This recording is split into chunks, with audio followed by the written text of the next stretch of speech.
৮ই মে রাত হঠাৎ বাংলাদেশের আকাশে দেখা গেল রহস্যময় আলোর রেখা। সামাজিক যোগাযোগ মাধ্যমে মুহূর্তেই ছড়িয়ে পড়ে নানা জল্পনা কল্পনা। কেউ বলছিল মিসাইল, কেউ বলছিল যুদ্ধের সংকেত, কিন্তু আসলে সেটি ছিল ভারতের অত্যাধুনিক অগ্নি-5 ব্যালিস্টিক মিসাইলের একটি পরীক্ষা। ভারতের অগ্নি সিরিজ বহু বছর ধরেই দক্ষিণ এশিয়ার অন্যতম শক্তিশালী ক্ষেপণাস্ত্র কর্মসূচি হিসেবে পরিচিত।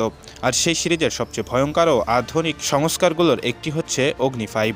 এই মিসাইলের পাল্লা প্রায় ৫,০০০ কিলোমিটারেরও বেশি হতে পারে, অর্থাৎ ভারতের মাটি থেকে উৎক্ষেপণ করেই এশিয়ার বিশাল অংশ, এমনকি ইউরোপের কিছু এলাকাও এর আওতায় চলে আসে। এটি শব্দের গতির থেকেও বহুগুণ বেশি গতিতে ছুটতে পারে এবং সবচেয়ে গুরুত্বপূর্ণ বিষয় হলো এটি MIRV প্রযুক্তি বহন করতে সক্ষম বলে ধারণা করা হয়।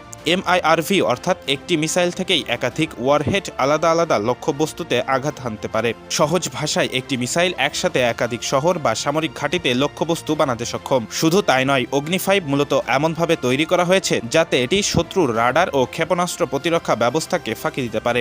আর তাই আধুনিক যুদ্ধক্ষেত্রে এই ধরনের মিসাইলকে গেম চেঞ্জার বলা হয়ে থাকে। ভাবুন তো, যদি কোনো বড় আঞ্চলিক সংঘাতে এই ধরনের অস্ত্র ব্যবহৃত হয়, তাহলে কয়েক মিনিটের মধ্যেই একটি দেশের গুরুত্বপূর্ণ সামরিক ঘাঁটি, বিমান ঘাঁটি কিংবা যোগাযোগ ব্যবস্থা ধ্বংস হয়ে যেতে পারে।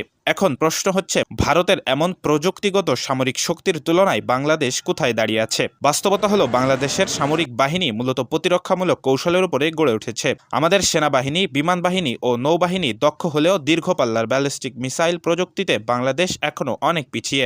বাংলাদেশের কাছে স্বল্প ও মাঝারি পর্যায়ের প্রতিরক্ষা সক্ষমতা থাকলেও অগ্নি-5 মতো আন্তঃমহাদেশীয় মানের মিসাইল নেই। তবে এটাও সত্য যে দক্ষিণ এশিয়ার দেশগুলো সরাসরি যুদ্ধের চেয়ে কৌশলগত ভারসাম্য বজায় রাখার দিকেই বেশি গুরুত্ব দেয়। কারণ আধুনিক যুগে একটি বড় যুদ্ধ মানেই পুরো অঞ্চলের অর্থনীতি ও স্থিতিশীলতার উপরে ভয়াবহ প্রভাব। তবুও ৮ই মের সেই দৃশ্য বাংলাদেশের মানুষের মনে একটি বিষয় আবারও স্পষ্ট করে দিয়েছে: বর্তমান পৃথিবীতে সামরিক প্রযুক্তির প্রতিযোগিতা কতটা দ্রুত বদলে যাচ্ছে। একটি আলোর রেখা, আর সেটি মুহূর্তে পুরো দেশের মানুষের কৌতূহল, আতঙ্ক ও আলোচনার কেন্দ্রবিন্দু হয়ে উঠেছিল।